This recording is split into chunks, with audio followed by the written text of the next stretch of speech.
ఇస్లాంలో గోమాతను వధించుమని ఎక్కడైనా ఉన్నదా? నిజంగా మీరు భారతీయులైతే గోమాతను తల్లిగా భావించండి, లేకుంటే మీ తల్లిని కూడా మీరు నరుక్కుంటారని దానికి ఏం చేయలేం మేము. అటువంటి నీచపు ఆలోచన ఇస్లాంలో ఉందా చెప్పండి. బీఫ్ తింటే మజా ఉంటుందని చెప్పి ప్రసంగాలు చేసేటువంటి ఫాల్తుగాలు ఉన్నప్పుడు సమాజం గిట్టే ఉంటుంది.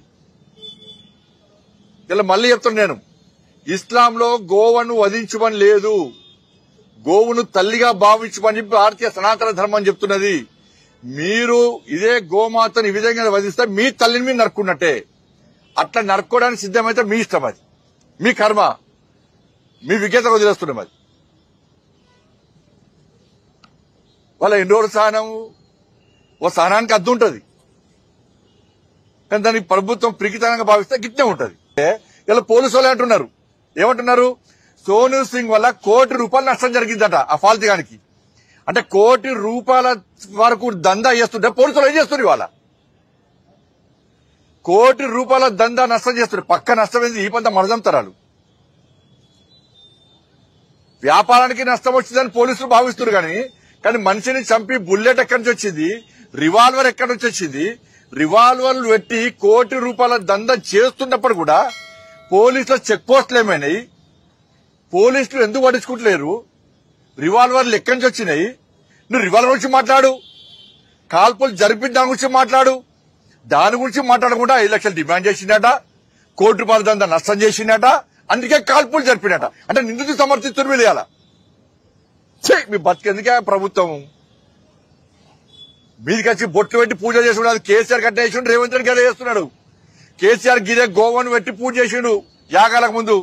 గోవధను నిషేధించడం అమలు చేయబడి చేయలే. గోవులను వధిస్తే కూడా బజరంగ దళ కార్యకర్త దాడి చేస్తాడు. కేసీఆర్ పడుచుకోలే, పోయి పాపం తలిగింది, పాపం పండింది, ఫామ్ హౌస్ పడ్డండి.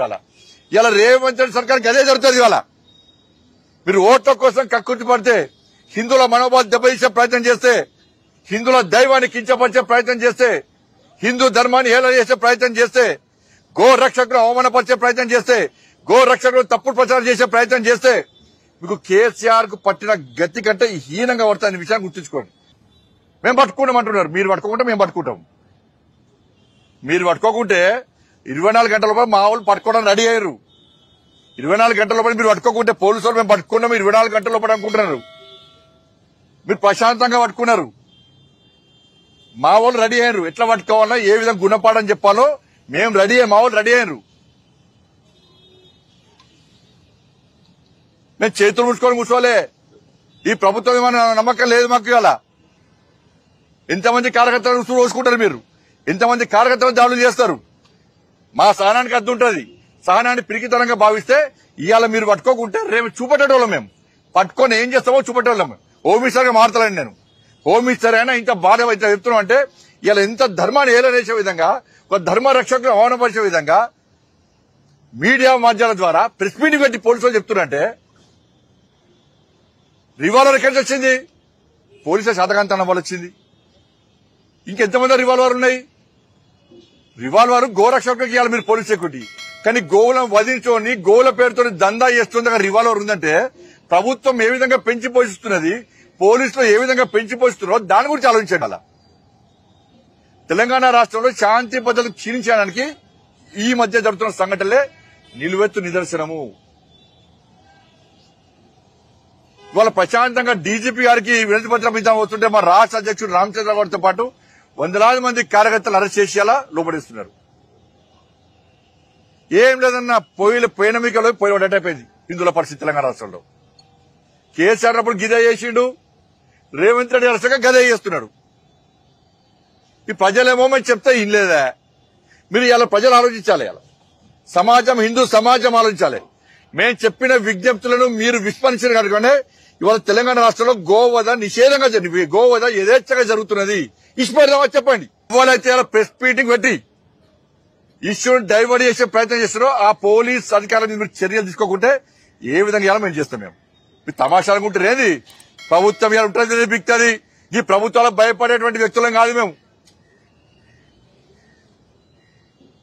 జుబ్లీస్ ఎన్నికలు ఉన్నాయని చెప్పి హిందువులందరూ ఓటు బ్యాంక్ మారుతారని చెప్పి ఒక వర్గం ఓట్ల కోసం మీరు హిందూ సమాజాన్ని హేళించే ప్రయత్నం చేస్తారా? క్షమాపణ చెప్పండి ముఖ్యమంత్రి గాని, పోలీసు వాళ్ళు క్షమాపణ, డీజీపీ వాళ్ళు క్షమాపణ చెప్పండి. అలా రివాల్వర్ పెట్టుకుని గోరక్షణ కాల్చమని క్షమాపణ చెప్పండి. వాళ్ళ కొంచెమన్నా సిగ్గుండాలి, అక్కలు ఉండాలి, కొంచెమన్నా మాట్లాడడానికి. పోలీసులను ఒత్తిడి తీసుకొచ్చి ప్రెస్ మీటింగ్ పెట్టించే బదనాలు చేస్తారా మీరు? పేద కార్యకర్త ఆయనే. ఇప్పుడు చూస్తానే మీరు ఆ పిల్లలు బట్టల్లో వాళ్ళ తల్లికి, చెప్పుల్లో పాపం వాళ్ళకు తిండికి లేదు, ఏడుస్తున్నారు వాళ్ళు వచ్చి. जाइए बीजेपी पे। अब बीजेपी का तो मामला ऐसा है कि बल्दिया का इलेक्शन है, डेवलपमेंट की, तरक्की की, विकास जिसको बोलते हैं उसकी कोई बात नहीं इनके पास। अब आज कोई बीजेपी का एक लीडर बोल दिया कि अगर हम हैदराबाद का बल्दिया इलेक्शन जीत गए तो पुराना शहर पाटापट्टनम में सर्जिकल स्ट्राइक करेंगे। हम ओल्ड सिटी में पाटापट्टनम में जो भी तेलुगु में बोलते हैं सर्जिकल स्ट्राइक करेंगे और वहां से पाकिस्तानियों और रोहिंग्यों को निकालेंगे।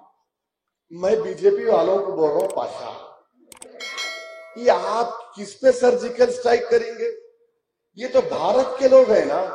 मैं बीजेपी से कह रहा हूं कि जो भी आज स्टेटमेंट दिया, मैं प्राइम मिनिस्टर से बोल रहा हूं, ये बात है कि चीन की फौज लद्दाख में दिप्सांग प्लेन एक इलाका है, वहां पर चीन की PLA, वो आर्मी का नाम है, 970 स्क्वायर किलोमीटर पर चीन बैठा हुआ है।